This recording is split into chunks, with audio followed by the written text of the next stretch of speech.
from the fields to our dishes, passing through a farm that transformed the Casar, following the old tradition of preserving tomatoes, sending them all over Sardinia, Italy, and the rest of the world. Tomatoes in small, medium, large cans, glass bottles, paste tomato tubes, and now in a Tetra brick as well. It's a simple and elaborate work at the same time.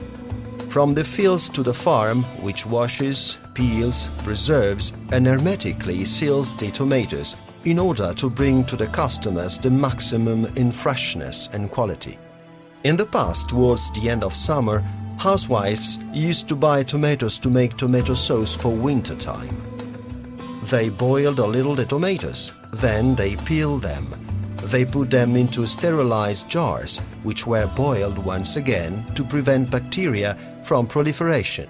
In this way, they could have tomato sauce all year long. The method adopted by Casar is not so different from the one of the past, but giving high levels of quality and reliability. The work starts from the Campidano fields, situated between Cagliari and Oristano. The farm policy is that the tomato has to come from Sardinia.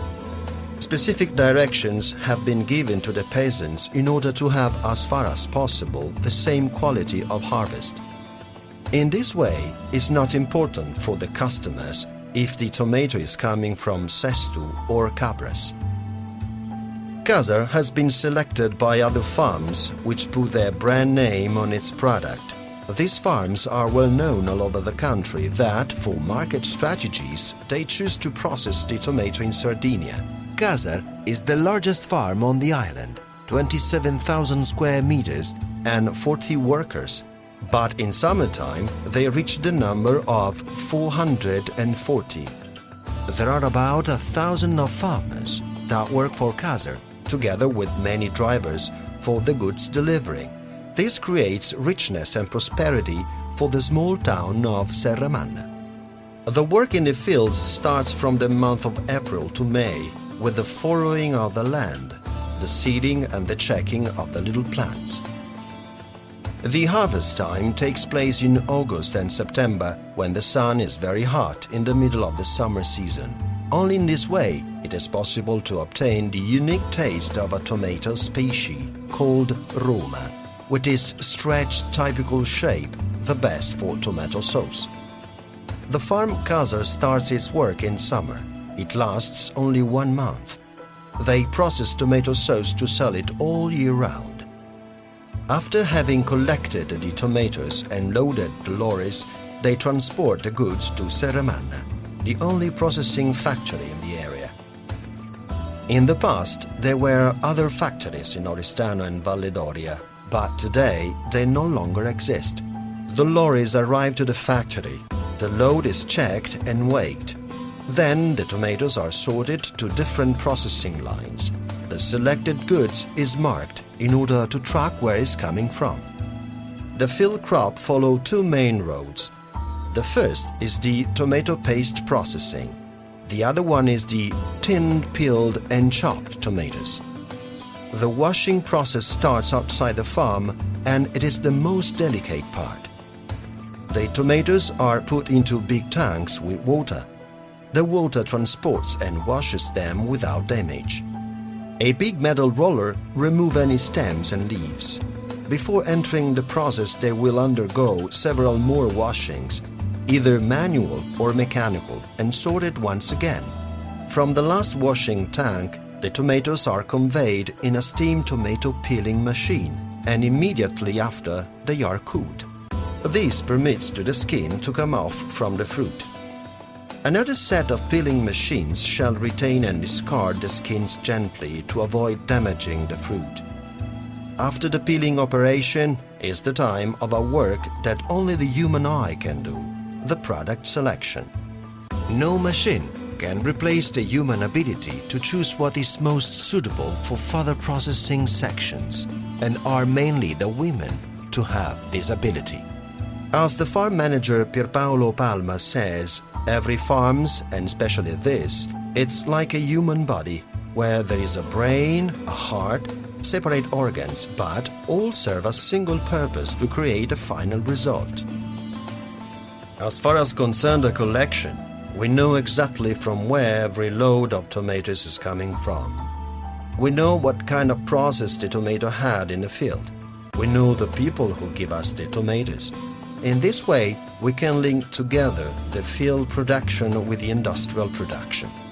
The difference in industrial production is between the evaporates, which means the common tomato paste, and peeled tomatoes.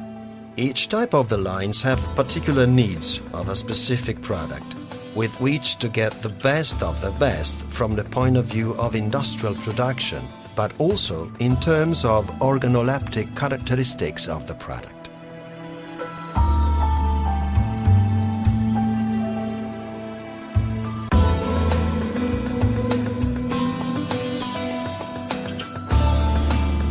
Each of the processing lines, as well as having a specific function, is connected to the other to help the process, such as peeled tomatoes in cans are covered completely with the evaporated juice from the paste tomato process, which in turn will be used for the production of the sauce in the bottle, jar and brick.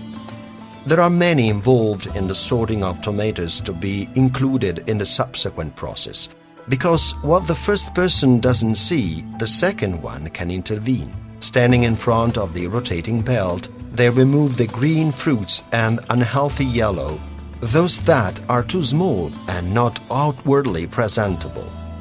So, only part of the annual harvest of the field comes into our homes, only the best tomatoes, firm and compact.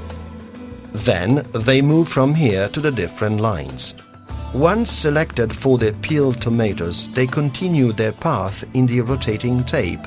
Some will follow the line of cans, other of the bottles that contain the flesh extruded, for example, tomatoes crushed and sieved.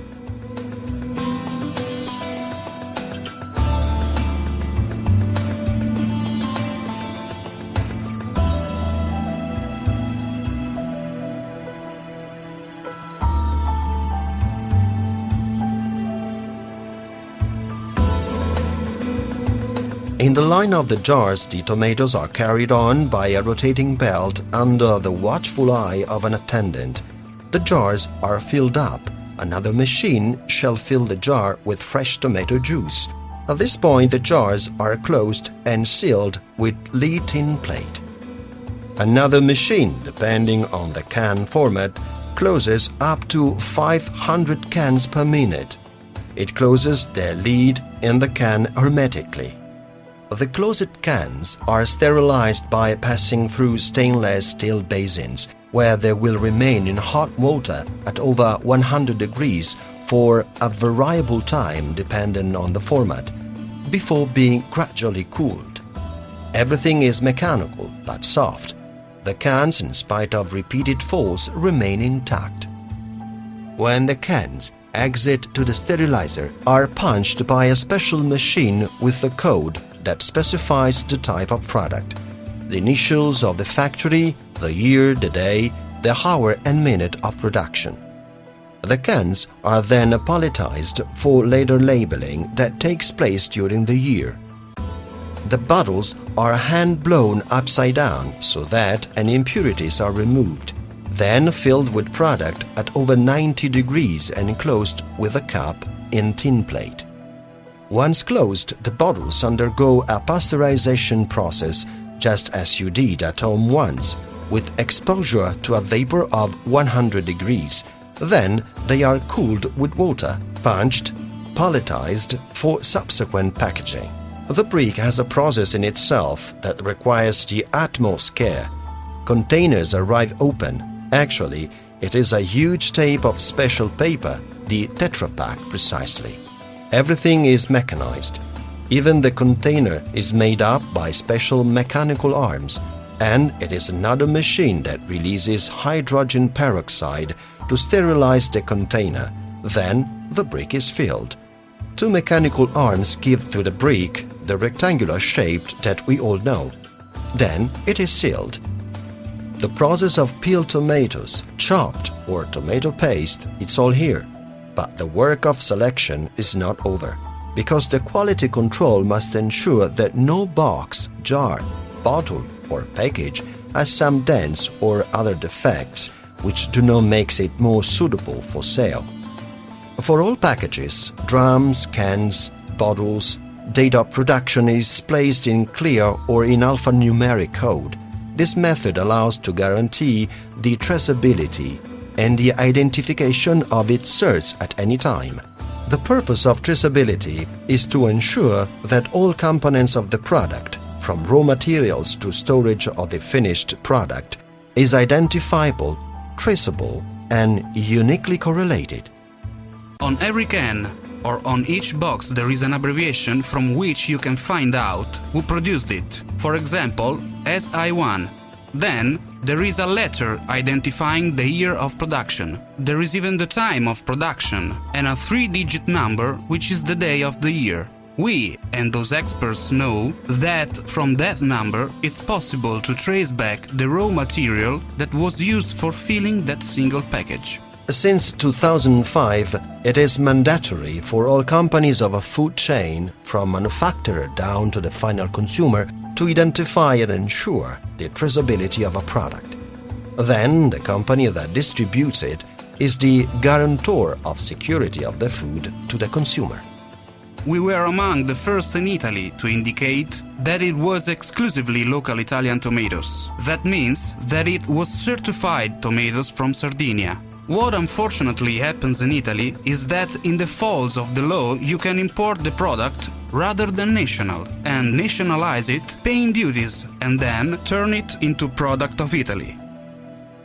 The Casar is now a private company. By company strategy, all its employees and business executives come from Sardinia, as well as its products. Sardinian tomatoes has a very high quality in terms of vitamin content.